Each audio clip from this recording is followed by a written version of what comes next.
really cute video today where a girl had taken, like, I'll try and post the picture here, but she had taken shells and sewed them, you know, where your boobies go, where your yibbies go. So I thought it would be fun to do something with my shirts because I have a ton of these comfort color shirts where in the past I was like, I'm going to open a t-shirt shop and, you know, design t-shirts. And then they've been in this tote. That was my daughter. I didn't poop, I swear. But if I did, you know, why would you care? Anyway, are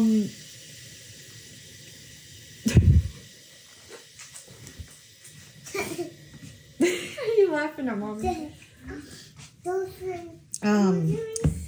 Anyway, I thought that I would go through the massive tote of t-shirts and do something with them because I live in t-shirts anyway, but they're like ratty old t-shirts that I had from years ago. I've had them for probably 10 years now, and they're just, you know, kind of falling apart and things like that. So I'm gonna make use of the ones that are just chilling in a tote and do different things with them. And I'm ironing this right now because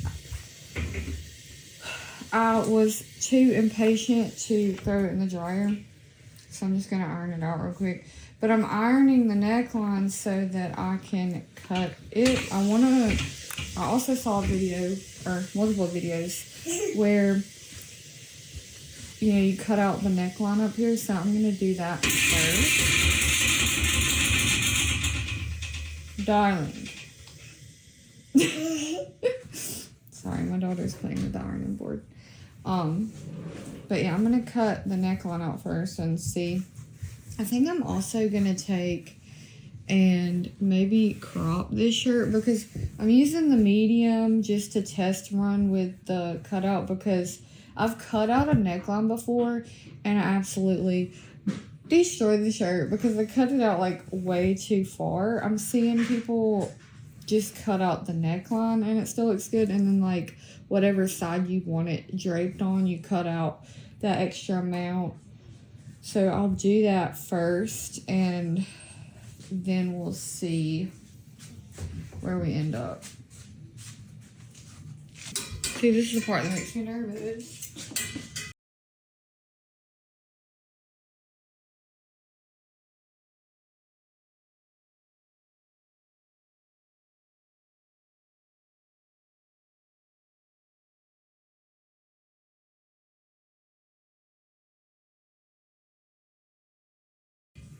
Okay, and now we'll go test it out on and see how this ends up. I decided to move you guys because the lighting over there was terrible, but I did cut the shirt and I love it. And now I want to do every single shirt in my closet like this because it feels so relaxed. But I do need to fix this part. I had a feeling that was gonna end up looking weird, but let me see where you're at. Okay. No biggie. I'm gonna try and cut out as little as I can while keeping it in line. Oh, I'm nervous.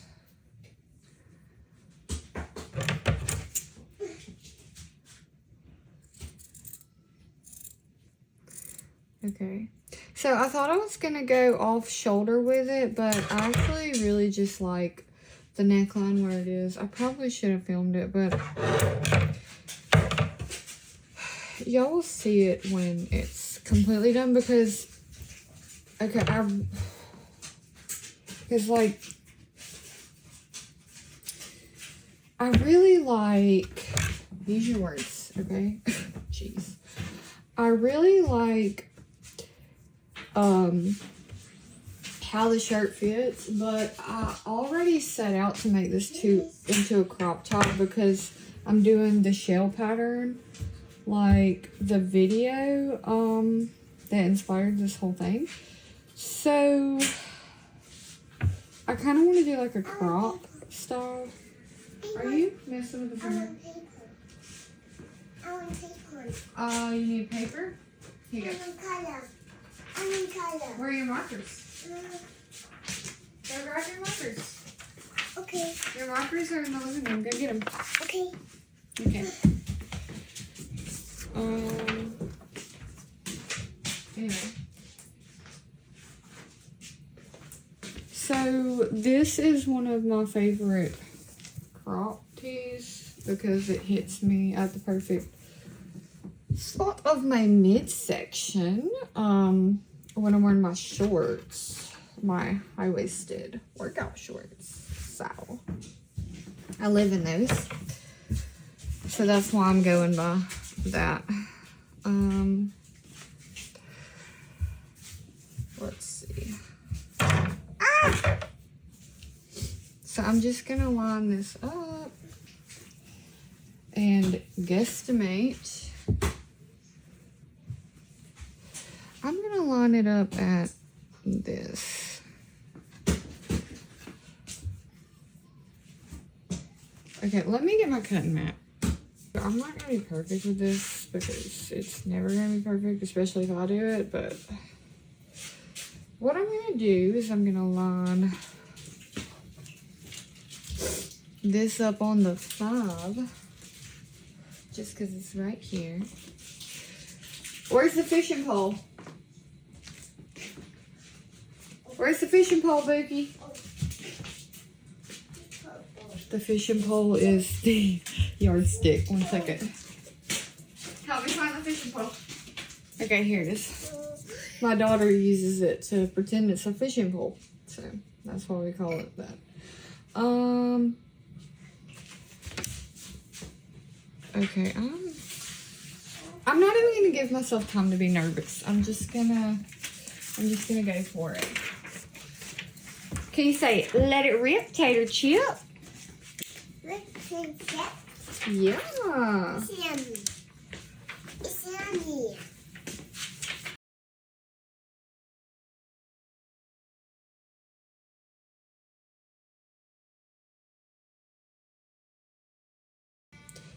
Should I do 8 or 9? Okay, if it's not short enough, I can always go up. So let's just do that. For real this time. No take backsies.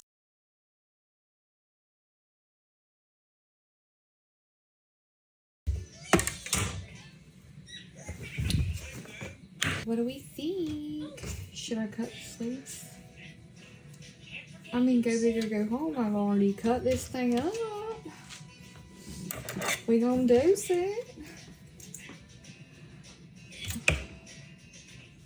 I'm scared.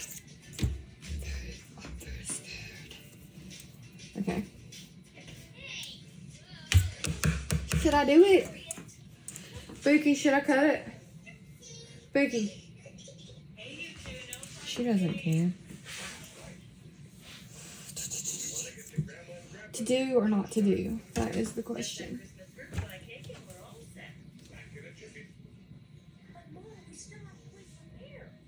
Let's do it. Let's do it.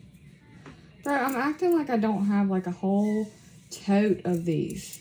If I mess this up, like, whatever, you know? Whatever. Who cares?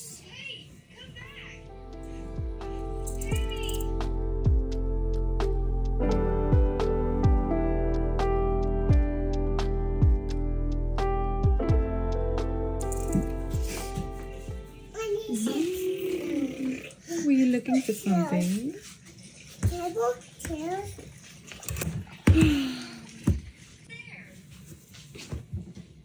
No regrets. No, for real. That's cute.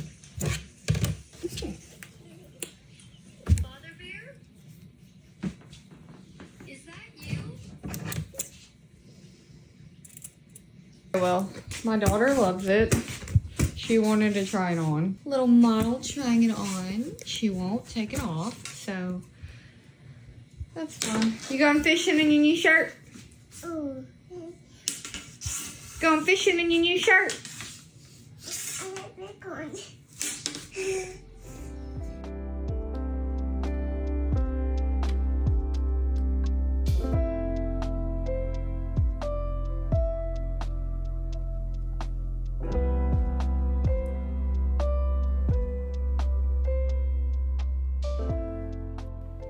Once I had the shirt cropped to the length I wanted, I started working on the design. I originally planned to recreate the seashell applique I mentioned another creator had made because it was so cute, but somewhere along the way I changed my mind. I ended up going with this fun phrase on the back and a simple cute sun on the front instead. I had planned to use my Cricut to cut out all the applique pieces, but unfortunately it's still broken. I did order the replacement part though, so hopefully that'll get it back up and running soon because I think it'd be really fun to make some fall and winter applique projects this year, but cutting everything by hand definitely takes a while. For the center of the sun, I needed it to be thick enough to cover the sun rays underneath, so I doubled up the fabric. Then I traced a circle using a heat erasable pen and stitched directly on that line, leaving a small opening so I could turn it right side out. After trimming the seam allowance, I turned it, gave it a good press, and it was ready to go.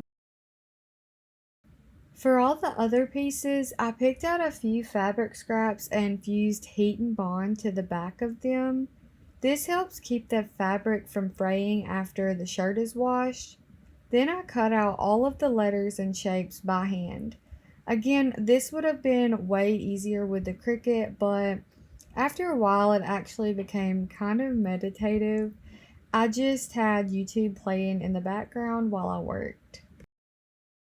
One of my favorite things I've made recently is this little pouch, and I made it for like projects that I've started but I have to stop in the middle of, and I don't want all the pieces everywhere. And it's really about to come in handy now that I've started doing applique a lot more and things like that, because I have so many little pieces. Like I gotta cut out a sun. I actually don't need this many triangles. I just did it because I had to visualize this on the shirt, and I'm not a very visual person, so I cut out like multiple of the triangles to see. But anyway, I have to replicate this a bunch of times for the sun rays, and so I'm gonna have a bunch of pieces of fabric cut out into the little triangle pieces that I can just shove in this pouch as I go. And then eventually I'll have all of the letters and the shapes, but I can keep up with them until then. And then I can also just kind of pick through my fabric scraps if I want. And like if I see some colors I want to do, I can just put them in here until it's time to work on them. Like if I wanted to add them in here. And then I can just take my bag to go wherever I want to cut them out. But yeah, I think I want to make a bunch of these. Probably not all of them with this fabric because it's very,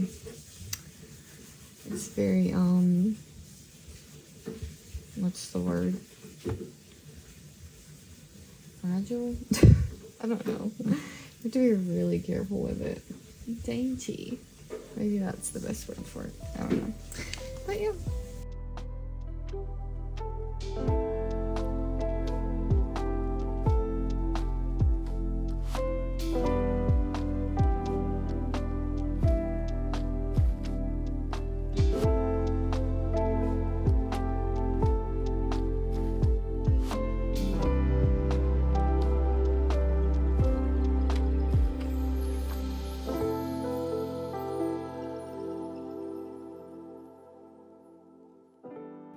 To line everything up, I found the center of the shirt and marked it with a clip. Then I found the center of the first word and used that as my starting point. Since the heat and bond backing is a little tacky once you peel it off, it held okay on its own, but I knew I'd be twisting and shifting the shirt all over the place while sewing. So I also used quilt basting spray to help keep every letter exactly where I wanted it. That spray is pretty messy, so I laid a napkin beside my desk and I worked one letter at a time. I'd place each letter on the napkin, spray the back, and then position it on the shirt before moving on to the next one. I only worked on one word at a time. Once I had the first row sprayed and positioned, I stitched each letter down individually with a zigzag stitch.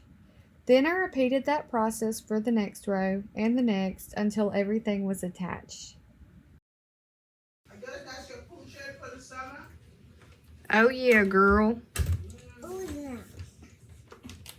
Food shade for the summer. Oh yeah.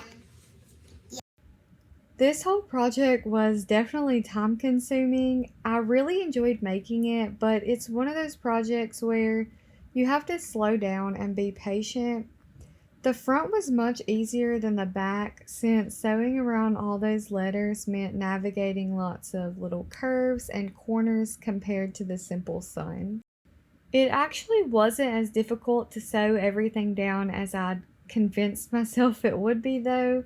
I was fully expecting it to turn into a wonky mess, but most of the stitching stayed right where I wanted it, and I really enjoy the handmade look that the shirt has. I've worn the shirt to the pool quite a bit this summer, and now I'm already thinking ahead to the fall. I think it'd be really fun to make matching shirts for our family to wear to the pumpkin patch using the same technique. So, who knows, maybe that'll end up being a future project around here. As always, though, it's so much fun sharing these projects with you. If you have any questions or thoughts, leave them in the comments below. And if you enjoyed the video, don't forget to like and subscribe to support the channel. Thanks so much for watching, and I'll see you in the next one.